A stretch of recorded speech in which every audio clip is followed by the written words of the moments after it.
आदिभ्यो विद्या संप्रदाय कर्तृभ्यो वंशर्षिभ्यो महद्भ्यो नमो गुरुभ्यः।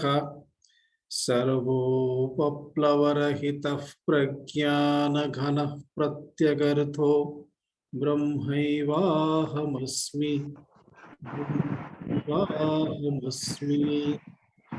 शंकरं शंकराचार्यं केशवं बादरायणं सूत्रभाष्यकृतौ वन्दे भगवन्तौ पुनः पुनः। ईश्वरो गुरुरात्मेति मूर्तिभेदविभागिने व्योमवद्व्याप्तदेहाय दक्षिणामूर्तये नमः। ओम सहनाववतु सहनौ भुनक्तु सह वीर्यंकरवावहै तेजस्विनावधीतमस्तु मा विद्विषावहै। ओम शांति शांति शांति। वेदो नित्यमधीयतां तदुदितं कर्मस्वनुष्ठीयतां तेनेशस्य विधीयतामपचितिः काम्ये मतिस्त्यज्यतां पापौघः परिधूयतां भवसुखे दोषोऽनुसन्धीयताम् आत्मेच्छाव्यवसीयतां निजगृहात् पूर्णं विनिर्गम्यताम् संगः सत्सु विधीयतां भगवतो भक्तिर्दृढाधीयतां शान्त्यादिः परिचीयतां दृढतरं कर्माशु सन्त्यज्यताम् सद्विद्वानुपसृप्यतां प्रतिदिनं तत्पादुका सेव्यतां ब्रह्मैकाक्षरमर्थ्यतां श्रुतिशिरो वाक्यं समाकर्ण्यतां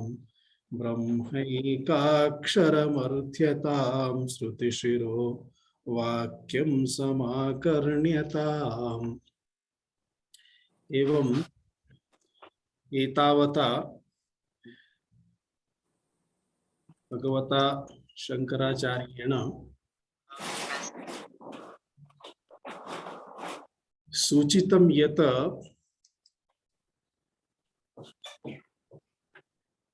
साधकः साधकत्वम् अर्थात साधक जीवनं तदा एव प्राप्नोति यदा सः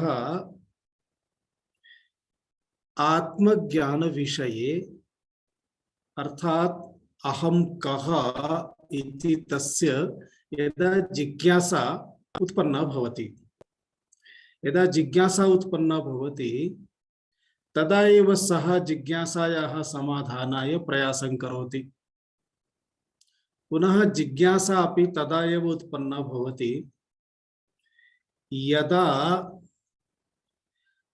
संसारे यत्किमपि अस्ति तेषु पदार्थेषु महत्त्वं न्यूनं भवति।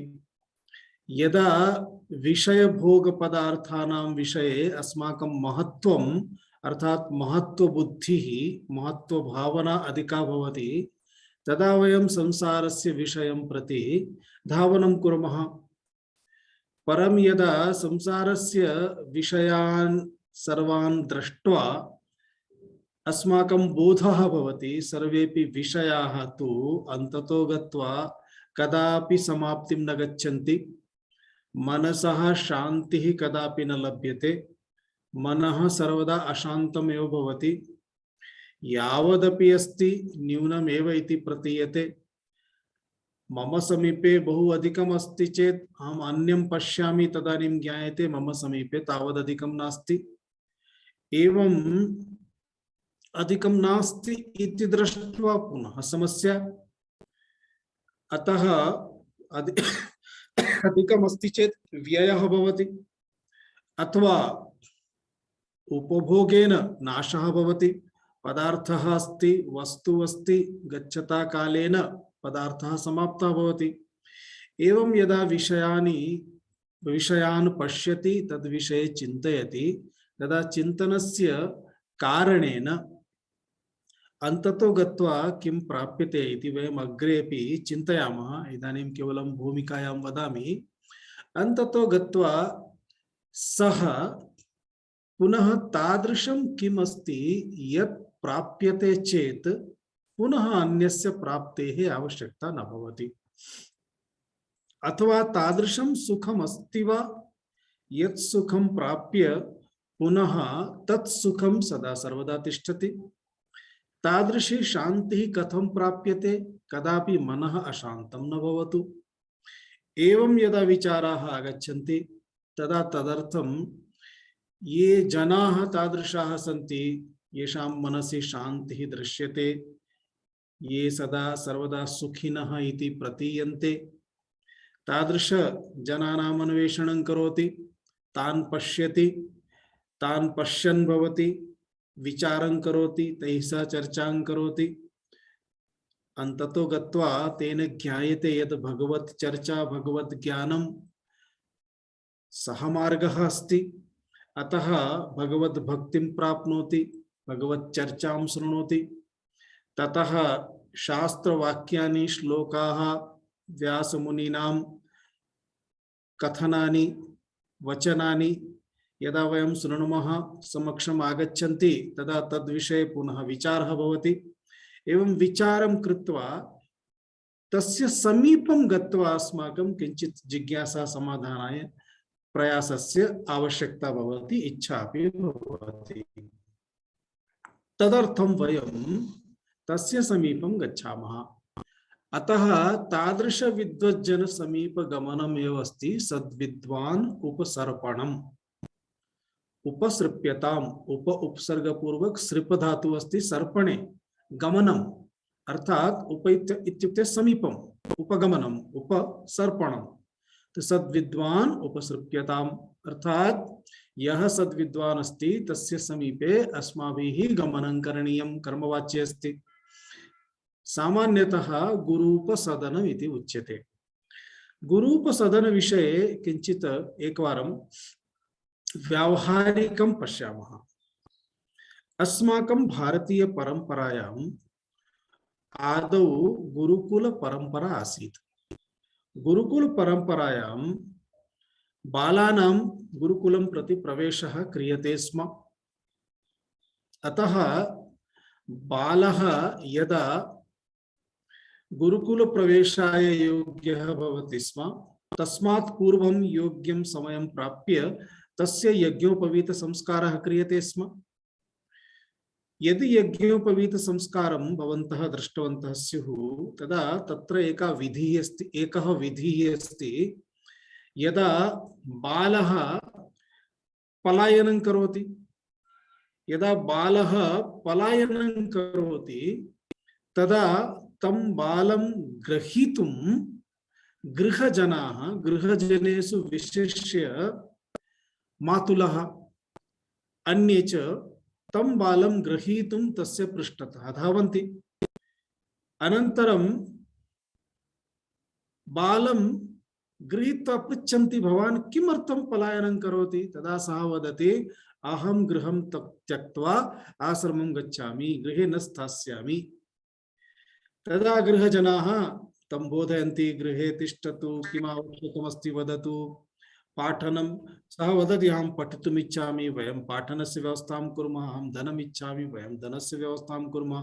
मातुलः एकैकं वचनं ददाति।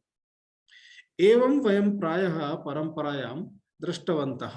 कदाचित् भवितुम् अर्हति, नापि दृष्टं स्यात्, यतः इदानीं परंपरा एव प्रायः लुप्ता एव अथवा लोपं प्रति शनैः शनैः परंपरा जायमाना अस्ति। किमपि भवतु, आहत्य आशयः कः अस्ति? तस्मिन् समये गुरुः तस्य कर्णे गायत्री मंत्रस्य उपदेशं करोति। तदा आरभ्य सः संध्यावन्दनं करोति, गायत्री जपं करोति, नित्यक्रमः गुरुकुलं प्रविशति। कदाचित् सः बालः अथवा तस्य बालस्य यज्ञोपवीतसंस्कारः गृहे न जातश्चेत् गुरुकुलं यदा प्रविशति तदा गुरुकुले आचार्याः तस्य यज्ञोपवीतसंस्कारं कारयन्ति। सामूहिक यज्ञोपवीतसंस्कारः सर्वेषां बालानां तदा क्रियते। अतः यज्ञोपवीतसंस्कारानन्तरं गुरोः समीपे तस्य वासः भवति, तत्र सः अध्ययनं करोति। एवं गुरूपसदनं सामान्य ज्ञानार्थम् अपि अस्माभिः दृष्टम्। इदानीन्तन लोके गुरुकुल व्यवस्था नास्ति, परं शिक्षण व्यवस्था अस्ति। परंपरासु लोपः दृश्यते, परन्तु इदानीमपि पठितुं बालाः विद्यालयं प्रविशन्ति। कदाचित् सर्वेषु विद्यालयेषु वासस्य व्यवस्था न भवति, परन्तु केषुचित् विद्यालयेषु वासस्य व्यवस्था भवति। तत्र ते किञ्चित् विशेषरीत्या पाठयितुं प्रयासं कुर्वन्ति।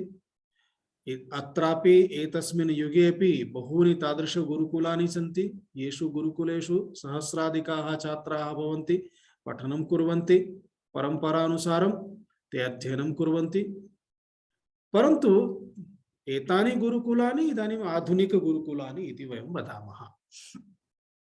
अस्तु, प्रायः विश्वे सर्वत्र तथा विद्यालयाः सन्ति यत्र छात्राः गत्वा पठित्वा प्रत्यागच्छन्ति। इदानीं तु आधुनिकयुगे आधुनिकं तन्त्रमस्ति, तन्त्रम् अर्थात् टेक्नोलॉजी। अतः कदाचित् विद्यालयस्य गमनं भवति, कदाचित् विद्यालयं प्रति गमनस्य आवश्यकता अपि न भवति, शिक्षणं प्राप्यते। परन्तु आशयः एकः एव अस्ति, किमपि ज्ञानं प्राप्तव्यं चेत् कश्चन आचार्यः, शिक्षकः, ज्ञाता, गुरुः आवश्यकः एव। तस्य सम्पर्कः करणीयः भवति। तस्य समीपं गत्वा अथवा कथंचित् अपि सः पाठयेत्, वयं पठामः। कदाचित् तन्त्रमाध्यमेन सामीप्यं प्राप्यते, यथा अहम् इदानीं भवतां सर्वेषां समीपे अस्मि, तद्वत् एवं सामान्य ज्ञानस्य कृते अपि गुरुः, शिक्षकः आवश्यकः एव। अस्तु, सामान्य ज्ञानं तु स्थूल ज्ञानम् अस्ति। एतत् ज्ञानं न तथा सूक्ष्म ज्ञानम्। अतः सामान्य ज्ञानं पाठयितुं जनाः उपलब्धाः सन्ति, परन्तु आत्मनः विषये अहं कः इति यदा प्रश्नः भवति, तदा तस्य ज्ञानार्थं सामान्याः केऽपि पर्याप्ताः न भवन्ति। कदाचित् ते कानिचन उत्तराणि दद्युः, परन्तु तस्मात् अथवा तेभ्यः उत्तरेभ्यः अस्माकं सन्तुष्टिः न भवति। अतः यावत् कालपर्यन्तं यः आत्मनः विषये सम्यक् ज्ञातवान् नास्ति, तादृशः कश्चन यावत् कालं न उपदिशति, तावत् कालम् अस्माकं मनसि तेषां प्रश्नानां सम्यक् समाधानं न प्राप्यते। अतः उच्यते शास्त्रेषु, सः कीदृशः शिक्षकः भवति? सः सद्विद्वान् भवति। सद्विद्वान् भवति इत्युक्ते सः शास्त्रेषु उच्यते श्रोत्रिय ब्रह्मनिष्ठः। भगवान् शंकराचार्यः आदिगुरुः सदा सर्वदा एतद् विषये वदति, यादृशः अपि विद्वान् स्यात्। बहूनि शास्त्राणि सः पठितवान् चेदपि यदि सः पारंपर्यः नास्ति, परंपरातः विद्वत्तां सम्पादितवान् नास्ति, केवलं तर्कबुद्धेः उपयोगं कुर्वन् भवति, श्रोत्रियः नास्ति, ब्रह्मनिष्ठः नास्ति, तदा ब्रह्मोपदेशाय सः उपयुक्तः नास्ति। अन्यत् सर्वम् उपदेशं कर्तुं सः शक्नोति। पुराणानि पठितुं पाठयितुं शक्नोति, उपदेष्टुं शक्नोति, तद्विषये प्रवचनानि कर्तुं शक्नोति, अथवा अन्यविधं यत्किमपि शास्त्रमस्ति तेषां शास्त्राणां तर्कादि तर्कशास्त्राणाम् इत्यादि शास्त्राणां पठनपाठनं कर्तुं शक्नोति। कदाचित् सः योगसूत्रं पातञ्जलि योगसूत्रम् अपि पाठयितुं शक्नोति, समस्या नास्ति। परन्तु यदा यदा यत्र यत्र ब्रह्मणः विषये प्रश्नः भविष्यति तस्य समाधानं सः दातुं न शक्नुयात्। यतः ब्रह्मणः विषये समाधानं दातुं तदा एव शक्यते यदा ब्रह्मणः विषये स्वस्य विषये च सम्यक् ज्ञानम् अस्ति। तत्पदार्थ विषये त्वं पदार्थ विषये, तत् इत्युक्ते ईश्वर परमात्मा, सः पदार्थः तत्पदार्थः, त्वं पदार्थः इत्युक्ते जीवः। द्वयोः यावत् कालपर्यन्तं सम्यक् ज्ञानं नास्ति, अर्थात् द्वयोर्मध्ये अभेदः अस्ति। अभेदः इत्युक्ते द्वयोः मध्ये भेदः नास्ति। अभेदः इत्युक्ते अभेदः अस्ति इति अर्थः न स्वीकरणीयः, परं द्वयोः मध्ये भेदः नास्ति इति अर्थः प्राप्तव्यः।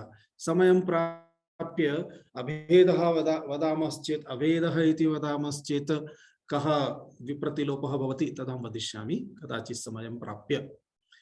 आहत्य तादृशं यः उपदेष्टुं शक्नोति सः एव आचार्यः अस्माभिः गन्तव्यः। अतः ज्ञानं यादृशम् अपि भवतु, परन्तु आचार्यः कश्चन आवश्यकः भवत्येव इति सिद्ध्यते। भगवान् शङ्कराचार्यः वदति, इदानीं यदि एतावन्ति साधनानि भवतः समीपे सन्ति,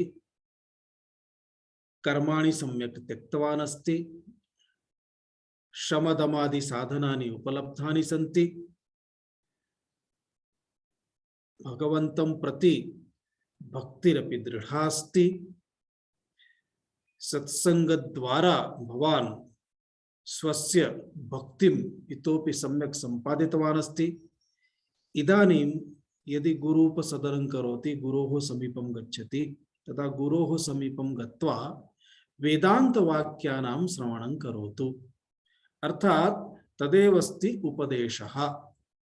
एतदर्थमेव उपनिषद् इति उच्यते। उपनि उपसर्गपूर्वक षदृलि गति विशरण अवसादन अर्थेषु। अर्थात् गुरोः समीपं गत्वा आत्मज्ञान विषयकं श्रुतिवाक्यं यत् शृणोति तदेव वेदान्तवाक्यम् इति उच्यते। तेन वाक्येन मोक्षप्राप्तये मार्गाः सर्वे प्रशस्ताः भवन्ति। अतः तादृशगुरूणां समीपं गन्तव्यं भवति। वयं जानीमः महाभारतयुद्धे अर्जुनस्य का स्थितिः आसीत्? किं कर्तव्यविमूढः, किं करणीयमिति किमपि निर्णयं कर्तुं सः अशक्तः। तस्य स्थितिं वयं सम्यक् स्मरामः। अन्ततो गत्वा यदा भगवान् श्रीकृष्णः तम् आरम्भे तर्जितवान् एव, कीदृशः मनुष्यः भवान्, कथं किल्बिषं भवतः मनसि प्रविष्टं, दोषः प्रविष्टः, एवं भवान् नपुंसक इव कथमाचरणं करोति, क्लैब्यं कथं गतः भवान्। बहूनि वाक्यानि उक्त्वा अन्ततो गत्वा पुनः बोधयति यत् केचन तथा वदन्ति, तेषां ज्ञानं नास्ति, परन्तु तेषां वाक्यानि तथा भवन्ति यथा एषः बहु उत्तमः विद्वान् इति। अतः भवतः वचनमपि तादृशमेव अस्ति, बुद्धिपूर्वकं नास्ति इत्यादिकं यदा बहुविधं बोधयति तदा तस्य मनसि किञ्चित् तथा स्पष्टता भवति, परन्तु किं करणीयमिति अस्पष्टता अस्ति। अतः सः अन्ततो गत्वा यः बाल्यसखा कृष्णस्य, यः अर्जुनः, सः एव अर्जुनः इदानीं सखास्थानं त्यक्त्वा शिष्यस्थानं प्रति प्रार्थयति। अतः वदति शिष्यस्तेहम्। हे कृष्ण, हे माधव, अहं ते तव शिष्यः, अहं त्वां प्रपन्नः अस्मि, त्वां प्रपन्नं मां त्वं शाधि। भवतः समीपं भवतः चरणयोर्मध्ये इदानीम् अहम् आगतः अस्मि, एतादृशम् आगतं मां कृपया उपदिशतु। शाधि इत्युक्ते उपदिशतु, मम उपदेशं करोतु, शासनं करोतु इत्यर्थः। यदा कृष्णं गुरुरूपेण सः अङ्गीकरोति, स्वयं च शिष्यः इति गत्वा मां शिष्यत्वेन अङ्गीकरोतु इति निवेदयति। अत्र एतद् वाक्यमेव दर्शयति। बहवः वदन्ति यदा गुरुः स्वयमेव शिष्यस्य अन्वेषणं कुर्वन् आगच्छति। यदि एवमस्ति तर्हि भगवान् शङ्कराचार्यः कालडीतः बाल्यावस्थायामेव सर्वं त्यक्त्वा नर्मदा तटम् तत्र नर्मदा तटे यत्र गुरुः गोविन्दपादाचार्यः आसीत् तत्र गत्वा सः गुरोः चरणं किमर्थं प्राप्नोति? यदि एवम् अस्ति चेत् तथा न शक्यते खलु। गुरुः गोविन्दपादाचार्यः कालनीं गत्वा केरलं गत्वा भगवन्तं शङ्कराचार्यं किमर्थं न स्वीकृतवान्? अतः एवं मनसि कदापि कल्पना न करणीया। तो गुरुः शिष्यस्य अन्वेषणं कृत्वा आगच्छति इति एकम्। द्वितीयं, शिष्यः गुरोः अन्वेषणं करोति एवमपि नास्ति। गुरोः अन्वेषणम् इति विषयः नास्ति, परन्तु तत् सत्यमस्ति। गुरुः ब्रह्मनिष्ठः भवेत्, श्रुति संपन्नः भवेत्, अतः श्रोत्रियः ब्रह्मनिष्ठः भवेत्, तत् द्रष्टव्यम्। एवं चेत् अस्माकं यदा पुण्यकर्माणि भवन्ति, भक्तिमार्गः अस्माभिः प्राप्यते, वयं यदा जनान् शृणुमः तदा अस्माकं दृष्टिपथे दृष्टिपथं प्रति तादृशाः अपि आगच्छन्ति। तेषु कः अस्मद्योग्यः, कः ब्रह्मनिष्ठः अस्ति, श्रोत्रियः अस्ति इत्यपि अनुभूयते। अनन्तरं तस्य समीपं गत्वा पुनः अस्माभिः प्रार्थना करणीया भवति। अहं शिष्यरूपेण आगन्तुम् इच्छामि, कृपया शिष्यरूपेण मम स्वीकारं करोतु, माम् उपदिशतु, मम उपरि शासनं करोतु। शाधि इत्युक्ते शासनं करोतु। तदा गुरुः आगतं तम् उपदिशति। एवं अर्जुनस्यपि सा एव स्थितिः जाता आसीत्। अतः भगवान् श्रीकृष्णः उपदेशम् आरब्धवान् आसीत्। तावत् कालपर्यन्तं श्रीकृष्णः उपदेशं न कृतवान्। मित्रत्वेन यत् वक्तव्यं तत् वक्तवान्, यत्र तर्जनं करणीयम् आसीत् तत्र तर्जितवान्, यत्र स्कन्धे हस्तः स्थापनीयः हस्तं स्थापयित्वा वार्तालापः करणीयः तथा मित्रत्वेन कृतवान्। परन्तु यावत् कालपर्यन्तम् अर्जुनः अहं शिष्यः मां शाधि इति भावं न प्रकटितवान्, अर्थात् शिष्यभावं न प्रकटितवान्, तावत् कालं श्रीकृष्णः उपदेशं न करोति। तदनन्तरमेव भगवद्गीतायाः उपदेशस्य आरम्भः अस्ति। अतः साक्षात् कर्मयोग प्रारंभः भवति भगवद्गीतायां। प्रथम अध्यायस्य अन्ते प्रकरणस्य आरम्भः, द्वितीय अध्यायात् उपदेशः। एवं अग्रे भगवान् स्वयमपि अर्जुनं सूचयति।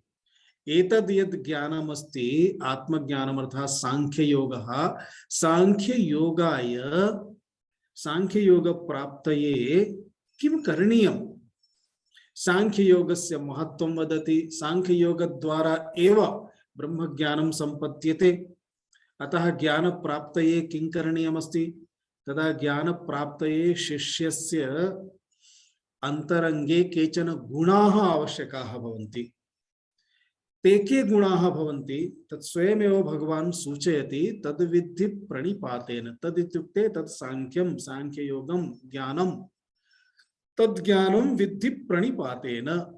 प्रणिपातेन इत्युक्ते प्रणामद्वारा, प्रणमनद्वारा, प्रणमन क्रिया, परिप्रश्नेन अर्थात मनसि ये संशयाः सन्ति तेषां संशयानां निराकरणाय ते प्रश्नाः प्रष्टव्याः। सेवया च, सेवा द्वारा, अर्थात मनसि सदा सर्वदा अस्माकं समर्पण भावना भवेत्। अहं किं कर्तुं शक्नोमि, मम अंतरंग शुद्ध्यर्थं सेवा अत्यंत आवश्यकी अस्ति इति भावना मनसि सदा सर्वदा भवेत्। अहं तु किमपि न करिष्यामि, भवान् उपदिशतु, तथा चेत् उपदेशः नास्ति। कदाचित् उपदिशति चेदपि ते शब्दाः अस्माकं मनसि तस्य भावं मूलम् अर्थमपि न प्रकटयन्ति।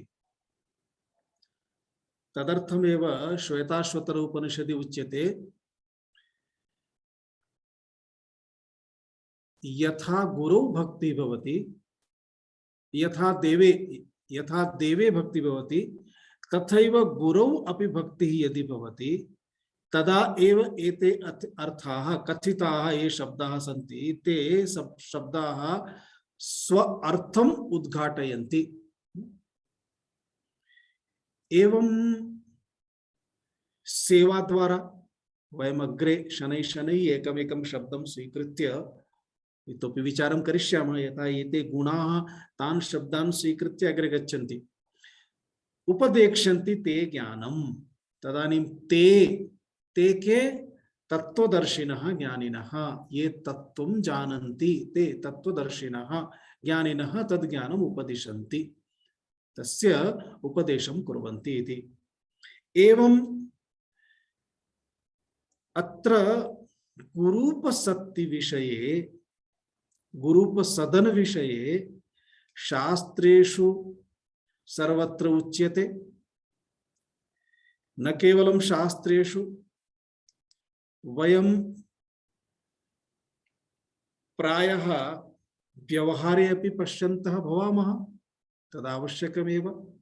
अतः एकैकं शब्दम् अंशं स्वीकृत्य पश्यामश्चेत् तद्विद्धि प्रणिपातेन परिप्रश्नेन सेवया, प्रणिपातेन परिप्रश्नेन सेवया शब्दत्रयमस्ति। अतः प्रणिपातेन तद्विद्धि, तस्य कः अर्थः इत्युक्ते प्रणतिः इत्युक्ते नमस्कारः। कीदृशः नमस्कारः? साष्टांगं प्रणतिः इति विशेष प्रणामः उच्यते। कथं सः विशेष प्रणामः इति? उरसा शिरसा दृष्ट्या वचसा मनसा तथा पद्भ्यां कराभ्यां जानुभ्यां प्रणामोष्टांग उच्यते। अष्टांग प्रणामः कः इत्युक्ते उरसा, उरसा इत्युक्ते वक्षस्थलम् अधः भवेत्, भूमिस्पर्शं कुर्यात्। शिरसा, शिरः अपि पादयोः पार्श्वे चरणयोः पार्श्वे भूमिस्पर्शं कुर्यात्, शिरः अपि। दृष्ट्या, दृष्टिः अर्थात नेत्रे अपि चरणयोः उपरि। वचसा अर्थात तस्मिन् समये भो गुरुवर्य अहं प्रणमामि इत्यादि वाणी अपि भवेत् मुखे। अथवा सन्यासिनः सन्ति, ओम नमो नारायणाय वा तादृश शब्दैः प्रणामः करणीयः। मनसा पुनः सर्वासु क्रियासु मनः अपि भवेत्। एवं सूक्ष्म शरीरमपि अस्ति। सूक्ष्म शरीर स्थूल शरीराणि किं किं? स्थूल शरीरेषु उरः, शिरः, दृष्टि, पद्भ्यां कराभ्यां जानुभ्यां, पद्भ्यां पादद्वयं, कराभ्यां हस्तद्वयं, जानुभ्यां जानुद्वयं च। एवं पादद्वयं, हस्तद्वयं, नेत्रद्वयं, षड, उरसा शिरसा इति अष्ट, सूक्ष्म शरीरं च इति सर्वं स्वीकृत्य अष्ट अंगानि सूक्ष्म शरीरं च इति अष्टांग प्रणामः उच्यते। एवं यदा साष्टांग प्रणामं कुर्मः, सेवां कुर्मः, तदा तस्य कश्चन परिणामः भवति।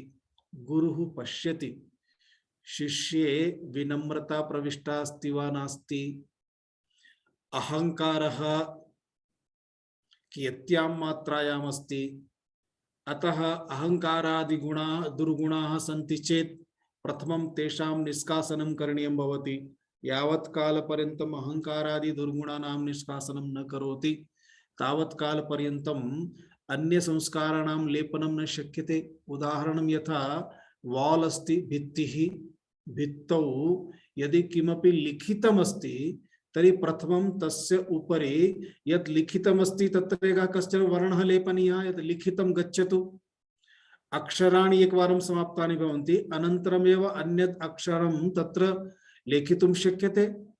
तद्वत् यदि मनसि अहंकारः अस्ति, क्रोधः अस्ति, वैमनस्यम् अस्ति, ईर्ष्या अस्ति, द्वेषः अस्ति, तदा एतस्मात् विपरीतम् एव मनः यावत् कालपर्यन्तम् अर्थात् एतत् यत् सर्वमस्ति तद् रहितं यदा हृदयं भवति तदा एव शुद्धज्ञानं तत्र प्रविशति, स्थानं प्राप्नोति। अतः गुरुः तदर्थं प्रयासं करोति। एकं शास्त्रेषु उदाहरणम् आगच्छति, उपनिषदि एकम् उदाहरणम् अस्ति। किं तदित्युक्ते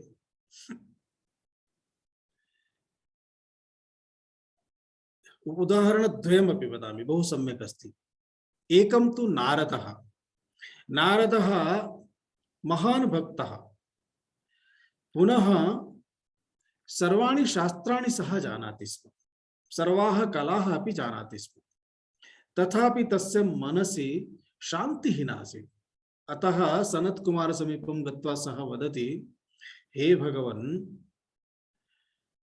अहं बहु कष्टम् अनुभवामि, मम शोकः अस्ति, अतः कृपया मम शोकं भवान् अपनयतु।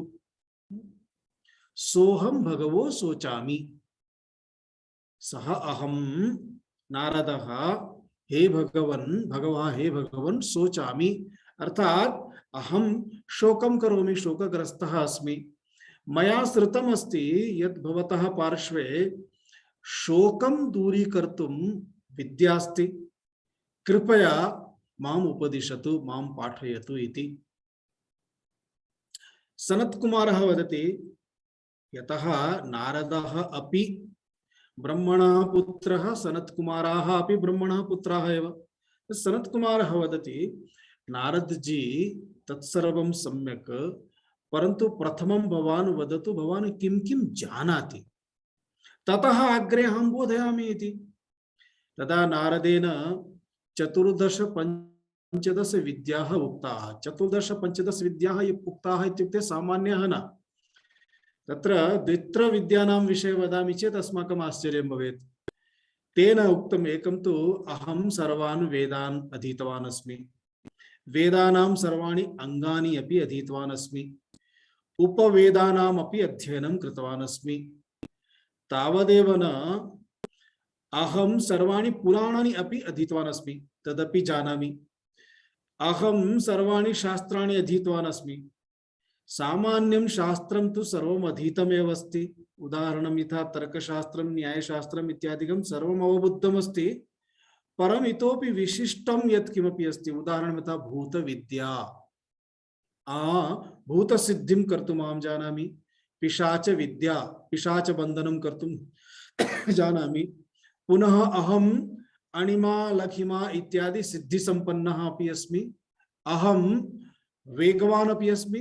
अहं मम विद्या द्वारा वेगेन गन्तुं शक्नोमि, विद्या द्वारा अदृश्यः भवितुं शक्नोमि, विद्या द्वारा यत्र कुत्रापि प्रकटितः भवितुं शक्नोमि, सर्वान् लोकान् गन्तुं शक्नोमि। एवं कति विद्यानाम् उल्लेखं कृतवान्।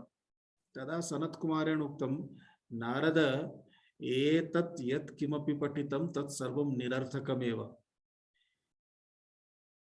एताः विद्याः याः सन्ति, एतासु एका अपि विद्या शान्तिं नैव प्रददातुं शक्नोति। अतः शान्तिप्राप्तये तु केवलं ब्रह्मविद्या एव प्राप्तव्या। तदा ब्रह्मविद्याम् उपदिशति इति एकं नारदविषये।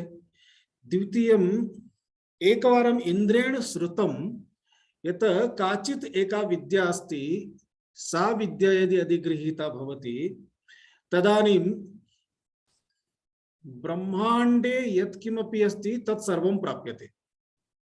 अतः तत् धनं निश्चयेन, सा विद्या निश्चयेन मया प्राप्तव्या इति सर्वान् देवान् उक्त्वा सः वदति, अहं स्वयमेव तां विद्यां प्राप्तुं ब्रह्मणः समीपं गच्छामि, यतः ब्रह्माजी तां विद्यां जानाति इति अस्ति। एवं इन्द्रः ब्रह्मलोकं प्रति प्रस्थानं करोति। तस्मिन्नेव समये अत्र असुरलोके विरोचनः आसीत् राजा। विरोचनः अपि श्रुतवान् काचित् एषा एतादृशी एका विद्या अस्ति, या विद्या प्राप्यते चेत् सर्वमपि ज्ञातं भवति, सर्वविधं कष्टं दुःखं सर्वं निर्गच्छति, अतः सा विद्या प्राप्तव्या। ब्रह्माजी एव गुरुः अस्ति, अतः ब्रह्माजी समीपं सोऽपि प्रस्थानं करोति। द्वौ ब्रह्मलोकं प्रति समकाले एव प्राप्नुतः। तौ द्वौ दृष्ट्वा ब्रह्मणः मनसि अपि आश्चर्यमभवत्, कथं विपरीतस्वभावशालिनौ द्वौ इदानीं समकाले एव आगतौ इति। आगत्य इदानीं द्वौ परस्परं मुखमपि न पश्यतः तत्र गत्वा ब्रह्मणं प्रणमन्ति, अर्थात् प्रणामं कुरुतः, अनन्तरं निवेदयतः यत् एवं श्रुतमस्ति, अतः कृपया माम् उपदिशतु इति स्वतन्त्रम् उक्तवन्तौ द्वौ। ब्रह्माजी वदति, अस्तु, इदानीम् एकं कार्यं करोतु, कानिचन वर्षाणि एवमेव अत्र तिष्ठतु, एतस्मिन् लोके सेवां करोतु। अतः एतस्मिन् लोके स्वच्छतादिया कापि सेवा अस्ति, यत्किमपि कार्यम् अस्ति सर्वं कुर्वन्तु। अहं पिता इति भवन्तः वदन्ति किल, तर्हि पितुः सेवां कुर्वन्तु। एवं एकवर्षं, वर्षद्वयं, पञ्चवर्षाणि न, 32 वर्षाणि, 32 इयर्स एकवारं ते प्रथमपर्याये 32 वर्षाणि स्थितवन्तौ तौ द्वौ अपि। 32 वर्षाणाम् अनन्तरं ब्रह्मा आहूय एकं वाक्यम् उपदिशति। ते सम्यक् न अवगतवन्तः। अनन्तरं ब्रह्मा पुनः उक्तवान्, अस्तु, कारणं 32 वर्षेषु श्मश्रु वर्धिता आसीत्, दीर्घा श्मश्रु, जटा, अनन्तरं राजसीय वस्त्रं किमपि नासीत्, सर्वं निष्कासितम् आसीत्। आश्रमे सामान्य वेषः, सामान्य वस्त्रेण स्थातव्यम्। अतः सः उक्तवान्, भवन्तः गत्वा इदानीं सम्यक् श्मश्रु सर्वं निष्कास्य पुनः स्ववेषं धृत्वा आगच्छन्तु। एतयोः चिन्तनम् अभवत्, इदानीं प्रजापिता प्रसन्नः अस्ति, इदानीम् उपदिश्य अनन्तरं प्रेषयति अस्माकं राज्यं प्रति। ब्रह्माजी पुनः सरोवर समीपं गत्वा तत्र जले स्वस्वमुखं पश्यन्तु। पूर्वमपि तामेव क्रियां कृतवान् आसीत्, अनन्तरमपि एवमेव कृतवान्। द्वयोः आश्चर्यं, पूर्वं श्मश्रु सर्वं दृष्टम् आसीत्, इदानीं श्मश्रु नास्ति, तावदेव, अन्यत् किम्। अनन्तरं सः एकं वाक्यम् उपदिश्य समापितवान्। ब्रह्माजी तु अवगतवान् यत् एतौ द्वौ किञ्चित् अपि न अवबुद्धवन्तौ, परं द्वयोः मनसि अवदत् अहं ज्ञातवान् इति। अतः द्वौ प्रणामं कृत्वा अन्यत् किमपि न, धन्यवादः इति तावत् उक्त्वा अनन्तरं प्रस्थानं कृतवन्तौ। प्रस्थानसमये पृथक् मार्गेण इन्द्रः गच्छति स्म, पृथक् मार्गेण विरोचनः साक्षात् स्वलोकं प्राप्य अनन्तरम् उक्तवान्, इदानीं ज्ञातमस्ति एषः एतत् शरीरमेव, देहः एव अस्माकम् आत्मा अस्ति, अतः एतस्य देहस्य सम्यक् पोषणं पालनं करोतु, यावत् जीवं सुखं जीवेत्, ऋणं कृत्वा घृतं पिबेत्। अतः सः सम्प्रदायः इदानीमपि दृश्यते। प्रायः सर्वेपि मनुष्याः तादृशाः एव सन्ति, केवलं स्वार्थचिन्तनं, शरीरस्य सेवा एव। इन्द्रः मार्गे गच्छन् आसीत्, अनन्तरं यदा नौकाद्वारा जलतरणं करोति स्म, तदा नौकायां पुनः स्वचित्रं दृष्ट्वा चिन्तितवान्, एतद् यदस्ति शरीरं यद् मया दृष्टं, कारणम् एष अक्षिणी पुरुषः इति उपदिष्टमासीत्, एवं यदा दृष्टं तदानीं तेन चिन्तितं स्वरूपस्य तु परिवर्तनं भवति। पूर्वं जटा इत्यादिकम् आसीत्, इदानीं जटा नास्ति। अतः मूलं स्वरूपं किं? स्वरूपस्य मूलं यत् अस्ति चेत् परिवर्तनं न भवति, परिवर्तनम् अस्ति चेत् मूलं नास्ति। अतः सम्यक् न ज्ञातम् इति विचिन्त्य सः प्रतिगतवान्। यदा प्रतिगतवान् तदा इन्द्रः ब्रह्माजी समीपे पुनः 32 इयर्स् 32 वर्षाणि स्थितवान्। तदनन्तरं पुनः ब्रह्माजी तदेव वाक्यं भिन्नरूपेण उपदिशति, पुनः प्रतिगच्छति, पुनः तस्य संशय निवारणं सम्यक् न जातम् इति विचिन्त्य पुनः प्रत्यागच्छति, पुनः 32 इयर्स् तिष्ठति, पुनः सः प्रतिगच्छति, पुनः मनसि संशयः इतोपि न समाहितः, पुनः प्रत्यागच्छति, अन्ते पुनः 5 वर्षाणि अनन्तरं ब्रह्माजी यदा उपदिशति तदा तस्य सम्यक् बोधः भवति। अर्थात कति वर्षाणि स्थितवान् सः? 101 एकाधिक 100 वर्षाणि तत्र सः उपदेशं प्राप्तवान्, ब्रह्माजी समीपे स्थितवान्। वाक्यम् एकमेव, परन्तु तस्य वाक्यस्य चिन्तनं, मननं, संशयः चेत् समाधानं वारं वारम्। एवम् आशयः कः अस्ति? एतद् ज्ञानं बहु सूक्ष्मम् अस्ति। इन्द्रः, इन्द्रसदृशः इन्द्रः, सर्वविद्याधरः अपि, नारदः, नारदसदृशः नारदः, सर्वविद्याधरः अपि यदि आत्मानम् एवम् अवगन्तुं न शक्नोति तर्हि अस्माकं का गतिः? अतः एतदर्थं योग्यः कश्चन विद्वान् आवश्यकः भवति। कि पश्यतु कथं भ्रमः भवति। आत्मा कः इत्युक्ते वयं सामान्यतः अहम् इति यदा वदामः तदा अहं कः इत्युक्ते आत्मनः विषये अनेके भ्रमाः सन्ति। ब्राह्मणोऽहं, क्षत्रियोऽहं, तो ब्राह्मणः क्षत्रियः इति स्थूलदेहं स्वीकृत्य, ब्राह्मणः तु यस्मिन् कुले उत्पन्नः एतस्य शरीरस्य नाम अर्थात तत् कुलं स्वीकृत्य ब्राह्मण शरीरम् इति भवति। ब्राह्मण कुले जातः तस्मात्, क्षत्रिय कुले जातः तस्मात्, अन्य कुले जातः तस्मात्। अर्थात कुलं गोत्रं स्वीकृत्य परिचयः, आत्मनः परिचयः कुलं गोत्रम् अस्ति। यतः आत्मनः तु शरीरं त्यक्त्वा कतिवारं जन्म अस्ति। एतस्मात् पूर्वं किम् आसीत्? कदाचित् सर्पः, कदाचित् अश्वः, कदाचित् शुनकः, कदाचित् गजः, कदाचित् वृक्षः। तदा किं गोत्रं, किं शरीरं, कथं ब्राह्मणः, कथं क्षत्रियः? परन्तु अहं ब्राह्मणः, अहं क्षत्रियः इति कुलं स्वीकृत्य कृष्णः गौरः, कृष्णोऽहं गौरोऽहम्, अहं कृष्णवर्णीयः, अहं गौरवर्णीयः, शरीरस्य वर्णं दृष्ट्वा एतदपि स्थूलम्। अहं स्त्री, अहं पुरुषः, शरीरस्य लिंगं दृष्ट्वा चिन्तनम्, आत्मा न तु स्त्री न तु पुरुषः। एवं अहं बुद्धिमान्, अहम् अल्पज्ञः, बुद्धिं स्वीकृत्य अहं मंदबुद्धिः, अहम् अल्पबुद्धि इत्यादि मनः बुद्धि इत्यादि इत्यादिकं स्वीकृत्य तस्य विचारः। अर्थात अहम् इति मूलस्वरूपं त्यक्त्वा देहादिभिः सह इन्द्रियादिभिः सह योजयित्वा एव अहम् इति अस्माकं ज्ञानं चेत् तद् ज्ञानं तु अयोग्यमेव। एवं कति भ्रमाः सन्ति।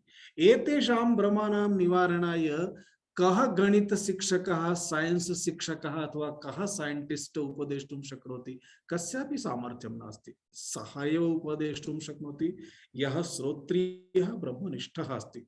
श्रुतिं विना, उपनिषदं विना एतद् ज्ञानं न शक्यते एव। अतः उपनिषद् ज्ञाता एव एतद् ज्ञानं दातुं शक्नोति। एतदर्थम् एतन्निमित्तं किं कः मार्गः? सर्वाः भ्रमणाः वृथा भ्रमणाः सन्ति।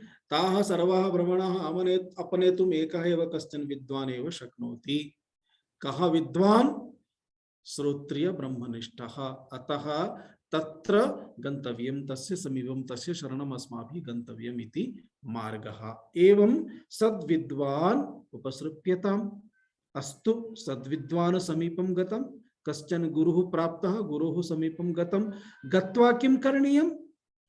तदा तत्पादुका सेव्यताम्, तस्य सेवा करणीया। सेवा कृता चेत् पश्यतु तद्विद्धि सेवया। सेवया अर्थात शुश्रूषा द्वारा। पश्यतु विद्या प्राप्तये के माध्यमाः सन्ति, कानि कानि माध्यमानि सन्ति वयं जानीमः। परन्तु शास्त्रेषु उच्यते शास्त्रदृष्ट्या माध्यमत्रयमेव अस्ति,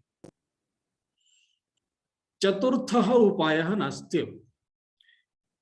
एतेषु त्रिषु अपि उपायेषु सर्वेषां समावेशः भवति। के सन्ति? गुरु शुश्रूषया विद्या, पुष्कलेन धनेन वा, अथवा विद्यया विद्या, चतुर्थो नैव विद्यते, अथवा चतुर्थी नैव विद्यते, अथवा चतुर्थं नैव विद्यते वक्तुं शक्यते। यथा यल्लिङ्गानुसारम् उपायः चेत् चतुर्थः, मार्गः चेत् चतुर्थः, प्रकारः चेत् चतुर्थः, ज्ञानं चेत् उपायं चेत् अथवा किमपि अन्य शब्दः चेत् कर्तुं शक्यते। तो गुरु शुश्रूषया विद्या, एकं तु गुरु सेवा द्वारा विद्या प्राप्यते। गुरोः सेवा करणीया, प्रायः गुरोः समीपे स्थित्वा किंचित गुरोः आदेशानुसारं पालनं कृत्वा सेवां कृत्वा किंचित कार्यं कृत्वा अनन्तरं विद्यार्जनं कुर्वन्ति। अथवा पुष्कलेन धनेन, अथवा बहुधनं दत्वा, यथा इदानीम् अस्ति एडमिशन प्राप्तुं धनं दातव्यं, प्रवेष्टुं धनं दातव्यं, पुनः एंट्रेंस निमित्तं धनं दातव्यं, भिन्न भिन्न शुल्कं दत्वा अनन्तरं प्रतिमासं प्रतिवर्षम् अथवा षाण्मासिकं शुल्कं दत्वा तत्र ज्ञानं प्राप्तव्यं भवति। बहुधनव्ययः अस्ति। एकः कश्चन भारते अहं श्रुतवान् कोऽपि डॉक्टर भवितुम् इच्छति चेत् कति लक्षरूप्यकाणां व्ययः अस्ति, अहं तु कल्पनामपि कर्तुं न शक्नोमि। अस्तु, पुष्कलेन धनेन विद्यां प्राप्तुं शक्नोति, द्वितीयः मार्गः अस्ति। तृतीयः मार्गः अस्ति विद्यया विद्या। विद्या विद्या अतः अस्मादृशाः सन्ति येषां समीपे धनं नास्ति, सेवां कुर्वन्ति, परन्तु यदा सन्यासी जातश्चेत् सन्यासिनः सेवामपि न स्वीकुर्वन्ति। केपि सन्यासी कोऽपि सेवां करोति ते न इच्छन्ति, ते सन्यासिनः सेवां ते कुर्वन्ति। अतः किं करणीयं? तर्हि यः व्याकरणं जानाति तस्य समीपं गत्वा अहं व्याकरणं पठामि, अहं तं वेदान्तं पाठयामि। एवं सः मम समीपं वेदान्तं पठति, अहं तस्य समीपं व्याकरणं पठामि।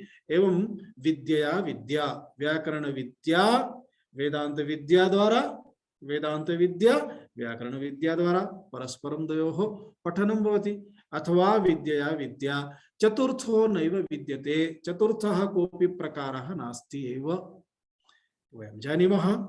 अस्तु, परन्तु तद्विद्धि सेवया।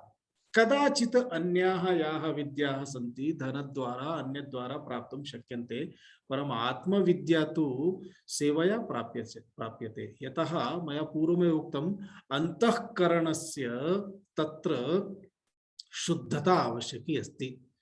शुद्धम् अन्तःकरणं चेदेव विद्या तत्र प्रकटिता भवति। अन्यथा कर्णद्वारेण प्रविश्य अपि विद्या तत्र स्थिरा न भवति। प्रथमं तु प्रवेशमेव न प्राप्नोति, यतः मनः तस्य ओवरफ्लो भवति अन्य विषयद्वारा। यदि प्रविशति, प्रवेशं प्राप्नोति, तर्हि तत्र न तिष्ठति, यतः स्थानमेव नास्ति, अन्ये एव भावाः तत्र विद्यमानाः सन्ति। अतः अन्य भावाः यदा निर्गच्छन्ति तदा एव एषा विद्या तत्र प्रकटिता भवति। एतदर्थं विवेकचूडामणौ भगवान् शंकराचार्यः वदति, तमाराध्य गुरुं भक्त्या प्रहुव प्रश्रय सेवनैः प्रसन्नं तमनुप्राप्य पृच्छेत् ज्ञातमात्मनः। तम गुरुं भक्त्या आराध्य, कथं कादृश भक्त्या? प्रह्व प्रश्रय सेवनैः। प्रह्व, प्रह्वी भावः इत्युक्ते नम्री भावः, विनम्रतया। प्रश्रय सेवनैः, तस्य सेवा शुश्रूषा द्वारा। प्रसन्नं तम अनुप्राप्य, एवं सेवा द्वारा, भक्ति द्वारा, विनम्रता द्वारा, भिन्न भिन्न एतेषां सद्गुणानां द्वारा तम गुरुं प्रसन्नम् अनुप्राप्य, गुरुः एतेषां द्वारा प्रसन्नः भवति। यदा प्रसन्नः गुरुः अस्ति तदा तस्य समीपं गत्वा पृच्छेत्, प्रश्नं कुर्यात्, किं ज्ञातव्यम् आत्मनः, आत्मनः विषये यद् ज्ञातव्यमस्ति ज्ञातुं योग्यमस्ति तत् पृच्छेत् सः प्रश्नः करणीयः भवति। कथं पृच्छेत्? जिज्ञासु वृत्त्या न तु परीक्षकत्वेन। तत्र तस्य मनसि वृत्तिः तस्य कीदृशी भवेत्? जिज्ञासु वृत्तिः भवेत्, अर्थात् जिज्ञासा भवेत् ज्ञातुं, परीक्षकत्वेन न। अखंडानंद सरस्वती स्वामिनः बहुवारं वदन्ति स्म, कदाचित् एकवारं उडिया बाबा समीपं गत्वा अहं प्रश्नं करिष्यामि इति विचिन्त्य गतः कश्चन। सः गमनसमये चिन्तितवान् अहं प्रश्नम् एवं करिष्यामि, तदानीं सः एतादृशम् उत्तरं दास्यति। यदा एतादृशम् उत्तरं दास्यति तदा अहं तस्य तादृशं प्रश्नं करिष्यामि। तादृशम् उत्तरं दास्यति चेत् पुनः अहं तादृशं प्रश्नं करिष्यामि। एवं भिन्न भिन्न रूपेण अहं प्रश्नं कृत्वा तस्य उत्तरस्य विषये एव अहं तम् इतस्ततः करिष्यामि। एवं सम्यक् विचिन्त्य गतवान्, अहं किं पृच्छामि, किम् उत्तरं भविष्यति, तदा अहं किं करिष्यामि, तदा अहं कं प्रश्नं प्रक्ष्यामि, एवं विचिन्त्य सः गतवान्।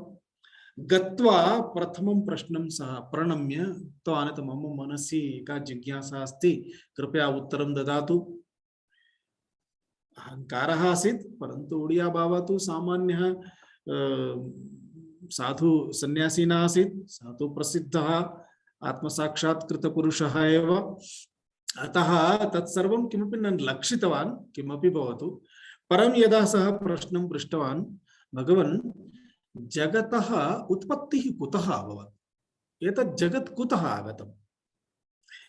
तदा तस्य मुखं दृष्ट्वा उडिया बाबा वदति, हे पुत्र, जगतः उत्पत्ति विषये चिंता न करणीया। जगतः उत्पत्ति विषये ज्ञानस्य आवश्यकता नास्ति। जगतः मुक्तिः कथं भवेत्, मोक्षं कथं प्राप्नुयाम्, तद्विषये जिज्ञासा भवेत्, तद्विषये ज्ञानम् आवश्यकमस्ति। एकं वाक्यं यदा उक्तवान् तदा एतस्य सर्वेपि प्रश्नाः तत्रैव समाप्ताः। सः तदानीं म्लानमुखः सन् क्षमायाचनां कृतवान्। अनन्तरं तदारभ्य सः सम्यक् ब्रह्मज्ञानविषये चिन्तनम् आरब्धवान्। अन्ततो गत्वा उत्तमः सन्यासी अपि जातः। अर्थः कः अस्ति? तत्र प्रश्नकरणं कथं भवेत्? प्रायः मम अनुभवः अस्ति, बहवः आगच्छन्ति, तेषाम् एकमेव कार्यमस्ति, यः कोऽपि साधु सन्यासी अस्ति तस्य समीपं गत्वा प्रायः समान प्रश्नान् पृच्छन्ति। मम समीपे आगत्य पञ्चशः प्रश्नाः तेषां भवन्ति। तेव प्रश्नाः कुत्रचित् अन्यत्र गच्छन्ति चेत् तत्रापि भवन्ति, कुत्रचित् अन्यत्र गच्छन्ति चेत् तत्रापि भवन्ति।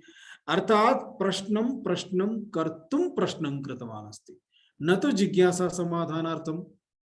आत्मज्ञानविषये एषः स्वभावः अपि अहंकारस्य अथवा मूढतायाः स्वभावः अस्ति। साधकस्य जीवने एतादृश स्वभावस्य कृते किञ्चित् अपि स्थानं नास्ति इति सदा सर्वदा स्मरणीयम्। ततः कथं पृच्छेत्? जिज्ञासु वृत्त्या न तु परीक्षकत्वेन। पुनः अग्रे एतदभवत् तद्विद्धि प्रणिपातेन सेवया परिप्रश्नेन। पुनः तद्विषये अग्रे आगच्छति, किं किं चिन्तनीयं, कथं चिन्तनीयम्। अर्थात् प्रश्नः कीदृशः भवेत्? आहत्य गुरोः समीपं गत्वा गुरोः सेवा करणीया। सेवा द्वारा गुरोः आत्मा प्रसन्नः भवति। गुरोः यदा प्रसन्नता भवति तदा गुरुः स्वहृदयेन यदा वदति तदा हृदयात् आगतम् एकैकं शब्दः अपि आगतः अस्माकं कृते उपकाराय भवति। शब्दबोधः भवति। शब्दबोधेन एव ज्ञानं प्राप्यते। शाब्दबोधः एव ज्ञानमिति उच्यते, ज्ञानं प्राप्यते। अतः श्रवणस्य एतत् प्रथमं सोपानम् इतः आरभ्यते।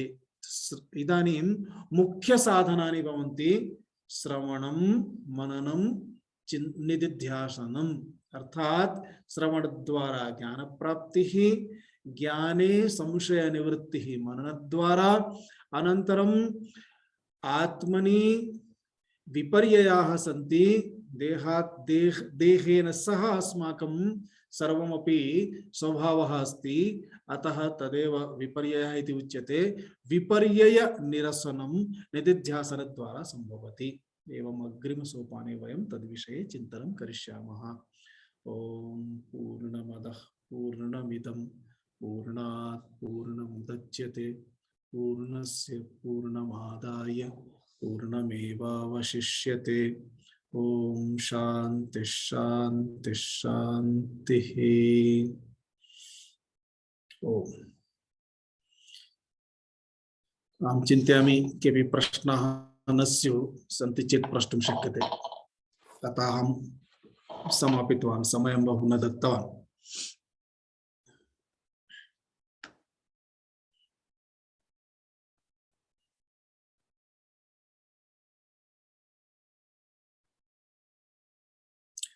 तर्हि समापयामः।